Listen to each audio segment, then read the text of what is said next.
Donc, Oui. Bernard Bouillat, oui, j'ai discuté dans un salon qui a eu lieu il y a quelques jours avec M. Lionel Aguilot, qui parlait aussi de l'hypnose et vie antérieure. Donc, effectivement, et donc, la personne arrive à identifier des vies qui ne sont pas la sienne, qui sont des vies qui ont précédé. Elle peut vous donner des renseignements, elle peut se plonger dans ses vies précédentes. Oui, alors là, vous avez dit qu'ils ne sont pas la sienne. Si, c'est oui, non, pour mais elle, c'est une façon de c'est parler. la sienne. C'est la Oui. sienne, bien sûr, mais c'est pas celle dont elle a la mémoire immédiatement. Non, non. Alors, cette pratique des vies antérieures, hein, qui est aussi un outil dans l'hypnose, c'est pour éveiller une personne qui viendrait par exemple avec une sorte de douleur, voilà. qui soit innée. C'est-à-dire elle dit, et elle me dit, et je l'entends, qu'elle sent que cette tristesse ou cette douleur était là au moment même de sa naissance ou peut-être même avant. Donc il y a eu des choses avant. Et dans ce cas-là, voilà. moi je l'accompagne simplement dans cette recherche qu'elle a et ce qui va la motiver elle-même à aller rechercher des informations dans des vies antérieures. Après, que ces vies soient réelles ou que ce soit juste dans un imaginaire que la personne s'invente, moi ça me pose aucun problème. Oui, d'accord. Moi c'est un outil qui va me permettre de poser un moment, le moment exact où cette tristesse ou cette douleur est arrivée. Et comme l'on disait tout à l'heure dans la conversation, c'est qu'à la lumière de la conscience, à la lumière de cette connaissance, tout d'un coup, la personne va pouvoir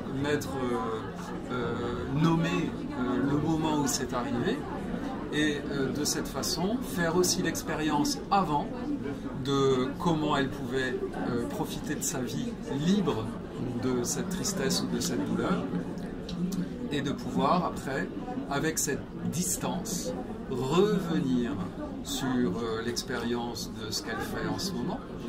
Ce que vous êtes en train de nous dire, c'est qu'effectivement, c'est pas normal de naître, de commencer sa vie avec des états qui sont déjà plus ou moins pathologiques, et donc il faut bien expliquer ça par un passé qui a précédé. C'est-à-dire que c'est. J'ai pas dit que c'était pas normal. On va dire que c'est pas normal de commencer comme ça. Je veux dire, c'est pas. Ça veut dire, c'est une façon de prendre conscience en disant, si effectivement, dès le début de ma vie, j'ai ressenti ça, c'est probablement qu'il y a des choses qui se sont jouées avant, en amont. Oui, la personne peut le croire. La personne peut le croire parce qu'elle croit déjà qu'elle est née avec. Donc c'est ce qui pourrait paraître étrange, a priori. Voilà. Il y a un grand débat sur l'inné et l'acquis. Oui. C'est pas moi qui l'ai inventé. Alors, moi je vais simplement prendre en compte les croyances de ma patiente, voilà, de mon patient, et puis de m'en servir pour l'accompagner au mieux dans le fait qu'il puisse, à la fin de cette séance, se sentir plus léger, voire libéré de ce qu'il occupait avant. Est-ce que l'hypnose ericksonienne, elle va dans ce sens-là? C'est-à-dire qu'elle essaie de ne pas prendre à la lettre forcément les mémoires de la personne. Vous dites vous-même, elle a des choses à dire, mais c'est pas on n'est pas obligé de prendre ça au premier degré. Je sais pas, je vois pas bien le sens. C'est ce que moi je ne fais que réfléchir ce que vous dites. Vous me dites qu'effectivement, on s'est mal compris. Je crois. Vous dites vous-même que vous avez insisté à plusieurs reprises, vous avez dit ce dont elle se souvient, ça correspond à une réalité ou à un imaginaire, etc. Donc c'est bien ça que je veux dire. Vous voulez savoir, est-ce que ça peut être. Vous l'avez dit, ça, donc la position. Je ne sais pas, je suis pas voyant. C'est ça que je viens de dire. Donc vous laissez cette ouverture possible. Je me pose la question de savoir si chez Erickson avait déjà cette démarche. C'est très ericksonien d'être ouvert. Voilà. Ouvert donc, sur toutes les croyances. Voilà, il n'insiste absolument. Voilà, donc il y a, parce que l'autre jour, quand j'ai parlé avec cette personne, elle n'avait pas pris cette précaution. D'accord. Elle n'avait pas dit oui, bon, ils ont. ils ont l'impression d'avoir vécu ça, mais ils le prenaient au premier degré. Mais moi, quand ils me disent qu'ils l'ont vraiment vécu, je ne suis pas en désaccord avec eux. Non. Au contraire, je reçois ça comme étant une vérité, c'est parfait. L'important, c'est que ce qui se joue là, comme un jeu de rôle, que chacun soit partie prenante dans le mécanisme de la libération ou de la guérison. On est juste, moi, si la personne me dit qu'elle y croit, ça me va. Voilà. Si elle me dit qu'elle n'y croit pas, ça me va également. Voilà, c'est cet état d'esprit. Je ne suis pas là pour juger ou pour m'interposer par rapport à son système à elle. Voilà, donc et je pense sincèrement que Erikson s'ajustait par rapport aux croyances des personnes qui venaient le voir. Peut-être que là où il était, dans le fin fond des États-Unis, les portraits types étaient moins variés que ce que l'on peut rencontrer à Paris. Bah oui. Mais je peux vous dire que je rencontre des gens qui sont toutes les nationalités et les systèmes de croyances, et que l'hypnose s'adapte à eux. Et des gens qui ont peur, des musulmans qui ont peur de pratiquer l'hypnose, parce qu'ils disent que c'est pas par rapport à leurs croyances, c'est pas autorisé.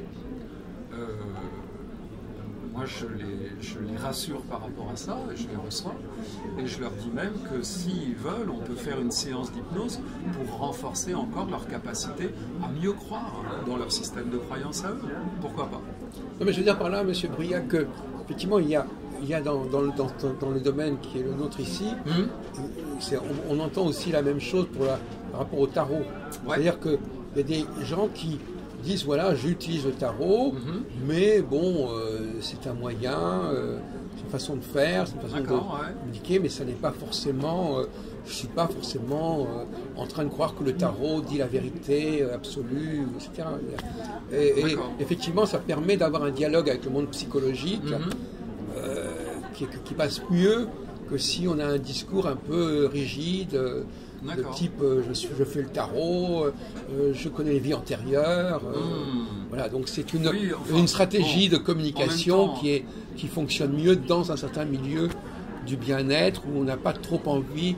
Vous savez qu'il y a un certain clivage entre les salons du bien-être et les salons parapsy. Non, je sais pas. Si, c'est. D'accord. C'est pas les mêmes. C'est pas les mêmes postures. D'ailleurs, il y a très peu de gens qui font de la parapsychologie dans les salons du bien-être.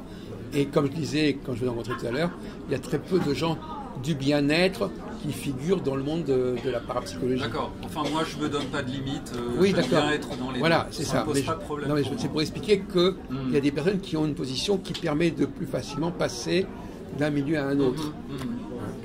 Alors, par rapport à ce que vous m'avez dit sur le tarot, moi, mon discours que j'ai par rapport à l'hypnose, il me semble que c'est plus cohérent par rapport même au personnage dont je faisais légèrement le portrait de Milton Erickson. Mais pour quelqu'un qui pratique le tarot, de ne pas vraiment croire à ce qu'il est en train de faire avec ses cartes, ça me choquerait un tout petit peu. Voilà. Parce qu'on ne vient pas voir quelqu'un pour le tarot comme pour quelqu'un qui fait de l'hypnose ericksonienne. Il me semble pas. Mais bon, après je peux me tromper. Cela dit, moi j'ai déjà eu des interviews avec des tarologues qui se situaient sur un plan qui faisaient travailler leurs clients sur des cartes, qui ne prétendaient pas faire de la divination. D'accord, mais donc, je ne connais pas assez la pratique. Oui, je pense qu'il y a aussi beaucoup de choses. C'est pour ça que beaucoup de tarologues sont quand même acceptés dans les mondes du bien-être, parce qu'ils ont une posture qui n'est pas aussi clairement établie que celle que vous signalez là. Alors dans ces cas-là, ça rapprocherait en effet ma vision de l'outil qui rend service, plutôt que de quelque chose qui embrigaderait encore la personne dans un autre système. Sur le plan déontologique, parce que le problème se pose aussi pour l'astrologie, est-ce que l'astrologue doit forcément partager les croyances des gens qui viennent le voir, ça pose la question de ce qu'on appelle le contre-transfert. On n'est pas obligé, on peut très bien accepter le mode de communication qui est demandé par le patient ou le client. On n'est pas forcément obligé de le partager. C'est pas automatique, parce que le client peut avoir une vision très particulière de votre discipline et vous n'êtes pas obligé d'entrer dans son jeu complètement. C'est pour ça que je vous disais que, en tout cas, votre discours me va dans ce sens-là. C'est-à-dire qu'effectivement, voilà, la personne dit une chose, elle présente certaines mémoires. Bon, vous prenez, vous dites, voilà, si c'est ce qui vous convient, très bien. Mais alors vous me dites que pour le tarot, c'est pas la même chose que pour la terre. Pour l'hypnose. Je ne sais pas, je dis ça parce que... Non, dans tous les domaines que nous connaissons, les praticiens ont le droit d'avoir une certaine distance par rapport à ce qu'ils font. C'est pas une question d'honnêteté intellectuelle. Au contraire, c'est peut-être plus rassurant, enfin plus acceptable que le praticien ait un petit peu soit capable d'aider la personne éventuellement à dépasser ses propres fantasmes, à la limite. Il y a ce qu'on appelle le bridging, c'est-à-dire effectivement, à un moment donné, parce que quelque part, l'intérêt pour le tarot, c'est pas forcément. Vous parlez tout à l'heure du conscient. La personne peut consciemment vouloir aller voir un tarologue. Ça peut être le symptôme d'un problème aussi. Donc on n'est pas obligé de rentrer dans cela. Ça peut être vouloir faire appel à un divin, un devin ou un médium. C'est pas forcément totalement innocent. Ça peut être révélateur de quelque chose. Et donc par conséquent, il faut que la personne qui pratique soit capable de l'amener au-delà éventuellement de sa demande première. Oui, c'est peut-être pas la forme qui soit le plus adaptée pour ce qu'il est venu faire. Donc, après, le praticien peut être aussi observateur de ça et peut le guider aussi vers quelque chose qui soit plus approprié pour lui. En effet, par exemple, pour la perte de poids, beaucoup de personnes viennent me voir pour ça et je m'assure quand même que ces personnes ont vu d'abord un diététicien pour avoir, comme pour des personnes qui ont ne cesse qu'une petite douleur ou des douleurs chroniques, de vérifier qu'ils ont bien vu un médecin avant de m'en consulter, que la partie physiologique soit bien, qu'on ait une connaissance suffisamment ample du sujet pour que l'on puisse croire que l'hypnose peut être soit une aide, soit une dernière alternative, après avoir tenté déjà des choses sur le plan médical, bien sûr. Ça peut faire partie de la déontologie, si on peut dire, de l'hypnothérapeute. Mais écoutez, c'est très intéressant. Je crois qu'on pourrait continuer indéfiniment. Tout à fait. Mais merci beaucoup pour cette Avec plaisir.